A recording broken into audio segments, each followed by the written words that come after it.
दोस्तों, आज पश्चिम बंगाल विधानसभा में जबरदस्त बवाल हुआ है और बवाल की वजह है पश्चिम बंगाल की मुख्यमंत्री ममता बनर्जी के तीखे तेवर।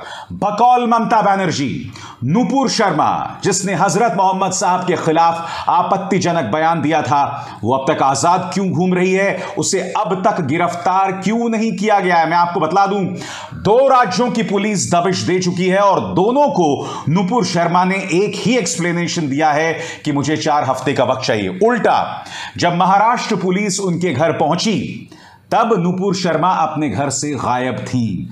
महाराष्ट्र पुलिस ने साफ तौर पर कहा था कि हमारे पास नुपुर शर्मा को गिरफ्तार करने के लिए पर्याप्त सबूत और पर्याप्त प्रमाण हैं।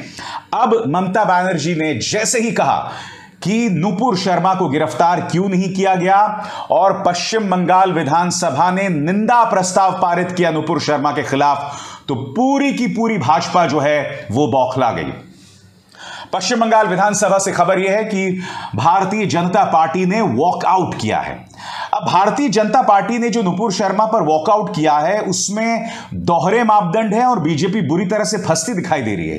क्यों, मैं आगे जाके आपको बतलाऊंगा, मगर सबसे पहले पश्चिम बंगाल से नुपुर शर्मा को लेकर जो घटनाक्रम आगे बढ़ रहा है, तेजी से आगे बढ़ रहा है, उसको लेकर मैं खबर आपको देना चाहता हूं।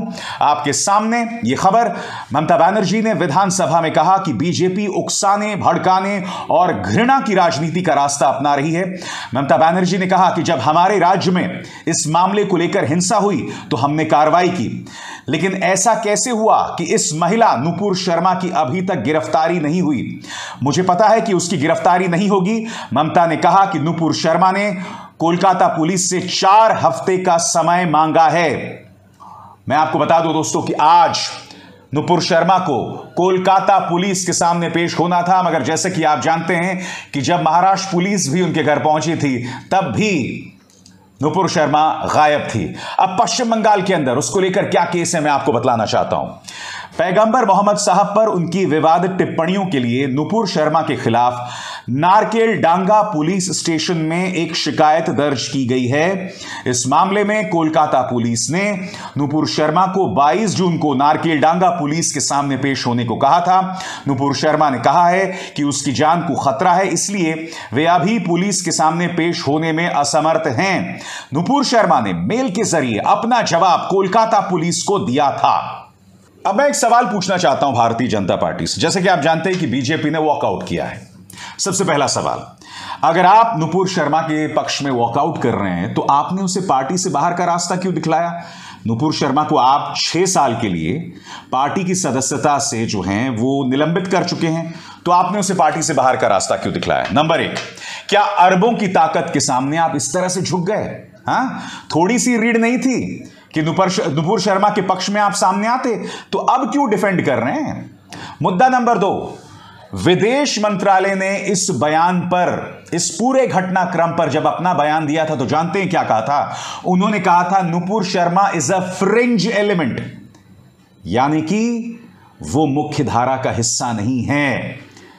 एक तरह से संकेत दिया कि वो एक किस्म की अराजक तत्व हैं, देश की मुख्य धारा का हिस्सा नहीं है, बाहरी हैं, जबकि वो उनकी राष्ट्रीय प्रवक्ता हैं। तो मैं पूछना चाहता हूं भाजपा के नेताओं से, पश्चिम बंगाल के खासकर, कि जब आपकी अपनी पार्टी उनसे पल्ला झाड़ रही है, जब आपकी अपनी पार्टी अरब देशों के सामने नुपुर शर्मा की रक्षा नहीं कर सकती, उनके सामने आप झुक गए, तो अब आप वॉकआउट क्यों कर रहे हैं? दोस्तों, एक और बात मैं आपको बतलाना चाहता हूं। आपके स्क्रीन पर असदुद्दीन ओवैसी ने एक बहुत दिलचस्प बयान दिया है जो मैं आपको बतलाना चाहता हूं। बकौल असदुद्दीन ओवैसी, कुछ ही दिनों में नुपुर शर्मा को भारतीय जनता पार्टी वो दिल्ली के अंदर अपने मुख्यमंत्री के चेहरे के तौर पर पेश करेगी। मैं आपको याद दिलाना चाहूंगा दोस्तों, पिछले से पिछले साल जब अरविंद केजरीवाल ने चुनाव लड़ा था तब नुपुर शर्मा ने ही उन्हें चुनौती दी थी। ये बात अलग है कि बेरहमी से, बुरी तरह से वो हार गई थी। असदुद्दीन ओवैसी ने यह कहा है कि अब उन्हें दिल्ली के मुख्यमंत्री के तौर पर पेश किया जाएगा। उन्होंने क्या कहा है आपकी स्क्रीन पर? ओवैसी ने कहा कि बीजेपी नुपुर शर्मा की रक्षा कर रही है। उन्होंने तेलंगाना के मुख्यमंत्री से उन्हें गिरफ्तार करने और तेलंगाना लाने के लिए भी कहा। एआईएमआईएम चीफ ने कहा कि भाजपा नुपुर शर्मा की रक्षा कर रही है। हम प्रधानमंत्री से अपील कर रहे हैं और वो एक शब्द भी नहीं बोलते।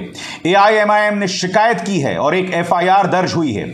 मैं इस राज्य के सीपी और सीएम से दिल्ली पुलिस भेजने के लिए कहना चाहता हूं और मोहतरमा बहन नुपुर शर्मा को यहां लाया जाए। आप उन्हें यानी कि नुपुर शर्मा को यहां लाइए। यही नहीं, असदुद्दीन ओवैसी ने आफरीन फातिमा और नुपुर शर्मा के बीच जो फर्क है उसकी तरफ भी ध्यान लोगों का खींचा। उन्होंने क्या कहा आपकी स्क्रीन पर, इलाहाबाद में आफरीन फातिमा का घर तोड़ा गया, आपने ऐसा क्यों गिराया?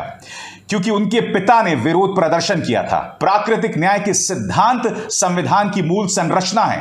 कौन फैसला करेगा? अदालत तय करेगी कि उन्होंने गलत आयोजन किया या नहीं।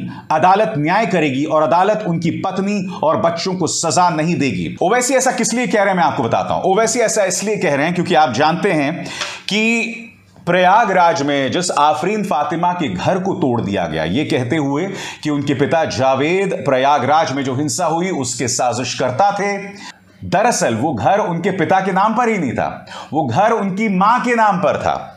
ऐसे में सजा पूरे परिवार को कैसे मिल सकती है, कह रहे हैं असदुद्दीन ओवैसी। मैं एक साफ तौर पर बात कहना चाहता हूं। जब अरब देशों का दबाव आया था उस वक्त 6 दिन गुजर चुके थे दोस्तों, तब तक बीजेपी ने नुपुर शर्मा के खिलाफ कुछ नहीं किया। फिर जैसे ही भारत के जो तमाम प्रोडक्ट्स का बहिष्कार होने लगा, तब भाजपा हरकत में आती है और दोनों ही प्रवक्ताओं को पार्टी से बाहर का रास्ता निकला देती है। नवीन कुमार जिंदल को तो लात मार के बाहर कर दिया जाता है, यानी पार्टी से ही निकाल दिया जाता है। मगर मैं कुछ और कहना चाहता हूं। क्या वजह है कि अरब देशों के दबाव में तो बीजेपी एक्शन लेती है और अरब देशों का दबाव इस कदर होता है कि प्रधानमंत्री नरेंद्र मोदी को अपने बचपन के दोस्त अब्बास की भी याद आ जाती है और उसमें वो ईद का जिक्र करते हैं। ये भी जिक्र करते हैं कि मेरी मां जो हैं, जिनका हाल ही में जन्मदिन हुआ था, किस तरह से ईद के दिन उन्हें खाना खिलाया करती थी। यहां मैं 2 चीजें कहना चाहता हूं। सबसे पहले प्रधानमंत्री, बहुत अच्छी बात है, आपने जो पूरा किस्सा सुनाया वो बहुत ही खूबसूरत किस्सा था। मैं उम्मीद करता हूं कि जो आपने अब्बास के बारे में अपनी कहानी सुनाई, आपकी पार्टी से जुड़े जो संगठन हैं, बजरंग दल, विश्व हिंदू परिषद, अभी ईद आने वाली कुछ दिनों में, मैं उम्मीद करता हूं कि आपके जो तमाम पार्टी के नेताएं हैं वो संयमित रहेंगे और देश के अन्य अब्बासों के साथ सही बर्ताव करेंगे, बिल्कुल वैसा जैसा कि आपकी मां ने अब्बास के साथ किया था। मैं उम्मीद करता हूं भारतीय जनता पार्टी के नेता, विश्व हिंदू परिषद के नेता और बजरंग दल के नेता प्रधानमंत्री नरेंद्र मोदी की मां की इज्जत करेंगे, क्योंकि उनकी मां ने ईद के दिन अब्बास को खाना खिलाने का काम किया था। मैं आपको बतलाना चाहता हूं दोस्तों, प्रधानमंत्री नरेंद्र मोदी किस तरह से उस लम्हे को याद करते हैं। प्रधानमंत्री मोदी ने लिखा कि मां हमेशा ही दूसरों को देखकर खुश रहा करती थी। घर में जगह भले कम हो, लेकिन मेरी मां का दिल बहुत बड़ा था। हमारे घर से थोड़ी दूर पर एक गांव था जिसमें मेरे पिताजी के बहुत करीबी दोस्त रहा करते थे। उनका एक बेटा था जिसका नाम अब्बास था। पिताजी के दोस्त की मृत्यु के बाद उन्होंने अब्बास को हमारे घर ही ले आए थे। एक तरह से अब्बास हमारे घर में ही रहकर उसने पढ़ाई लिखाई की। आगे प्रधानमंत्री क्या कहते हैं इस पर गौर कीजिएगा। प्रधानमंत्री मोदी ने आगे लिखा कि हम सभी बच्चों की तरह मां अब्बास की भी बहुत देखभाल किया करती थी। ईद पर मां अब्बास के लिए उसकी पसंद के व्यंजन बनाया करती थी। साथ ही प्रधानमंत्री मोदी ने लिखा कि त्योहारों के समय मोहल्ले के कुछ बच्चे हमारे यहां ही आकर खाना खाते थे। इसी तरह के कई अब्बास प्रयागराज में भी हैं, दिल्ली में भी हैं, हापुड़ में भी हैं, लखनऊ में भी हैं।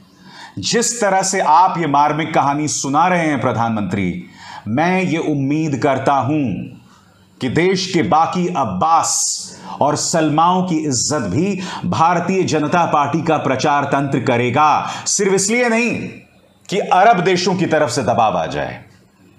मैं उम्मीद करता हूं कि मैं यहां पर गलत हूं। मैं उम्मीद करता हूं कि आप अब्बास को इसलिए याद नहीं कर रहे हैं क्योंकि अरब देशों की तरफ से दबाव है, इसलिए आपको ऐसा संदेश देना है। जब आप अपनी मां के साथ कैमरे के सामने मिले थे, खूबसूरत तस्वीर है दोस्तों, आपकी मां के जन्मदिन के मौके पर। मैं उम्मीद करता हूं कि इसकी जो असली भावना है, इसकी जो मूल भावना है, जिसमें मोहब्बत है, मां के प्रति मोहब्बत है, वो जो जज्बा है मोहब्बत का, वो आने वाले दिनों में ईद और उसके आसपास और आने वाले कई दिनों तक जारी रहेगा। और सबसे बड़ी बात, नुपुर शर्मा जैसे मुद्दों पर आप 1-2 शब्द कहेंगे, क्योंकि आप किसी मुद्दे पर कुछ नहीं कहते हैं प्रधानमंत्री। नमस्कार।